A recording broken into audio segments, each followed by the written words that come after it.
Star Trek Generations, much like Star Trek VI, has a special place in my heart. This was the first Star Trek movie that I saw in the theater. It was also the first one, of course, featuring the cast of Star Trek The Next Generation, which happens to be one of my favorite shows of all time. Unlike the original cast, who had to wait 10 years after the cancellation of Star Trek to do a movie, Generations was actually being worked on at the same time as All Good Things, the series finale of the show. So they were ending the show specifically to start a movie series. There's therefore a lot of familiarity and feelings of nostalgia in Generations. But of course, the movie is called Generations, not The Next Generation. This one actually bridges the gap between the original series and The Next Generation, in essence passing the torch onwards, so some members of the original cast appear in it. It was originally supposed to be Kirk, Spock, and Bones, the three main characters, sort of the trinity of Star Trek. But Leonard Nimoy decided not to appear, and sadly, DeForest Kelley's health problems stopped him from getting the necessary health insurance. So instead we get Scotty and Chekhov.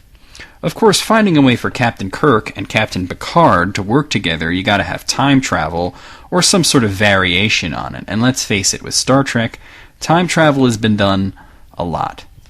There were two proposed plans. One was to have Kirk been brought into the future, the other was to have Kirk and Picard meet in a time nexus, and that's the one they went with. What's great about the film is that it eases people into the Next Generation era, but doesn't require you having watched it. There's a lot of things that only the fans will get, like the significance of the Duras sisters, Picard's relationship with his brother, how Data got his emotion chip, why they keep mentioning the Borg and such. But it's easy for someone who has never seen The Next Generation to just watch the movie and enjoy it quite a lot. The movie opens with the maiden voyage of the Enterprise B. This was a nice touch. In the show, and the first three movies, Kirk was in the Enterprise, and at the end of 4 we saw the Enterprise A. Then The Next Generation started shortly after with the Enterprise D, so you knew there had to be two ships to fill the gap, a B and a C. The Enterprise C appeared in a really good episode of The Next Generation called Yesterday's Enterprise, but this is the first time we're seeing the B. It's going out on a quick test run, and Captain Kirk and Commanders Scotty and Chekhov are there in a ceremonial role. The media is also there, which I thought was interesting. That's something that's never been explored in Star Trek before. You never saw reporters or anything like that. The closest was the news reports that were being watched in Star Trek VI. The Enterprise's new captain seems to worship Kirk and insists that he give the order to leave space dock. Interestingly, the helmsman is Sulu's daughter, so that's another nice touch. Soon enough, though, they get a distress call and everything goes to shit. An unknown energy ribbon is hurtling through the galaxy and has two ships caught in it which are close to being destroyed. The ships are carrying Elorian refugees. This is another nice reference to the show. The Elorians are refugees from a distant quadrant of the galaxy. Their homeworld was destroyed by the Borg. Kirk all but takes over the ship, and the new captain is inexperienced and flustered. But most of the important things for the ship, like photon torpedoes, a medical crew, and a tractor beam, are not ready yet. One of the ships is destroyed, and Scotty manages to save some of the crew of the second before it's destroyed. Two notable survivors are Dr. Soran, played by Malcolm McDowell, and Guinan, a cast member of The Next Generation. Poor Chekhov has nothing to do in this, but he does get a few good lines. Kirk goes to fix the deflectors so they can blast their way out of the ribbon before they get destroyed, and saves the Enterprise, but a bolt of lightning breaches the hull, exposing Kirk to space, seemingly killing him. After the death of James T., we're brought to the future, where the Enterprise D crew is on the holodeck having a ceremonial promotion party for Worf, who is now a lieutenant commander. After a disastrous attempt at being funny, which winds up with Dr. Crusher in freezing cold water, Data starts to question his decision not to install his emotion chip and decides to use it, because he's come as far as he can towards his goal of being human without it. Throughout the film, Data has a hard time dealing with the onslaught of emotions and eventually learns to live with them. It lets Brent Spiner use a lot more of his acting range than usual. Also during the ceremony, Picard gets some bad news from home. His brother and nephew have died in a house fire, leaving him the last Picard, and at his age and with his career, it looks like their bloodline will have ended, something that bothers him greatly. The Enterprise gets a call from a Federation science station that suffered an attack from Romulans, and one of the survivors is, guess who, Dr. Soran the Elorian. During their investigation, Soran turns the tables and captures Geordi and hands them off to the Duras sisters. a pair of Klingon women that have plagued the Enterprise since Season 4. Dr. Soran and the Duras sisters are working together. He's developed a weapon that can destroy a star. He's using it to destroy 2 stars that will change the path of the energy ribbon so that it passes through a planet and he can re-enter the Nexus, which Guinan describes as basically being heaven. The Duras sisters trade Geordi for Picard, who is beamed down to the surface to try and stop Soran, but he can't because Soran is protected by a force field.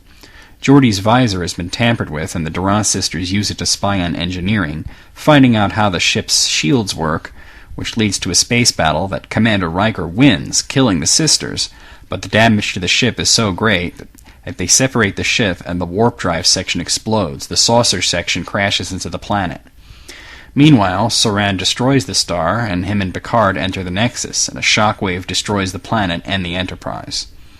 In the Nexus, Picard is faced with an ideal life. He's a married man with several children, his nephew is alive, and it's Christmas. There he meets an echo of Guinan. Turns out that when you leave the Nexus, you leave a part of yourself behind. Picard realizes that this reality is false and decides to leave, and as time has no meaning, he can go anywhere or any time. He decides to go back to before Soran destroyed the star, but he needs help. Well, turns out Captain Kirk is also in the Nexus. He wasn't killed after all, but was exposed to the ribbon. Picard convinces Kirk to help him, and they go back to before Soran fired his weapon. Kirk beats the snot out of Soran, and Picard attempts to get the controls. There's a lot of action here, and it winds up with Picard sabotaging the weapon to explode, killing Soran. Kirk, however, has a bridge land on him and dies from his injuries. His last words were, "It was fun." It's actually something that Shatner came up with on his own, and it was a great way for him to go out. A lot of fans felt that Kirk deserved a more glorious death, but I thought this was fine. He died saving millions of lives. In the end, Picard buries Kirk, and the last few scenes show the survivors of the Enterprise crash picking up the pieces. I particularly like the scene where Data discovers his cat, Spot, has survived and starts crying. He wonders if his emotion chip is malfunctioning, and Troy tells him it's working perfectly fine. Definitely the best performances in the movie go to Brent Spiner and Patrick Stewart, but that's not really that much of a surprise if you've seen the show. I kind of thought that Riker got shoved to the side, but for the most part all the characters are handled well. There's a lot in there for the fans, and it's accessible. I thought that it had the right mix of action and sentiment. This one gets criticized a lot, and I think it's because the plot is complex and it mixes in a bit of the original series.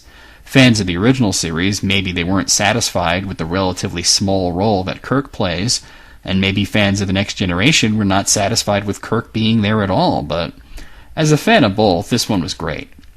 I know you guys are all waiting for me to talk about the next one, and well, we all know that one was better, but I personally find Generations to be vastly underrated, with a lot of great character moments and a great villain played by Malcolm McDowell. If I had any complaints at all, I would point out that it sucks that the Enterprise got destroyed in its first movie. But, as Picard pointed out, it will hardly be the last ship with that name. And also, as I mentioned, Riker could have had a bigger role, and perhaps maybe a little bit more Worf, too. But with so many characters, and Kirk and Soran and the Duras sisters added in there, well, somebody had to be put in the background. Star Trek Generations is solid. I give it an 8 out of a possible 10.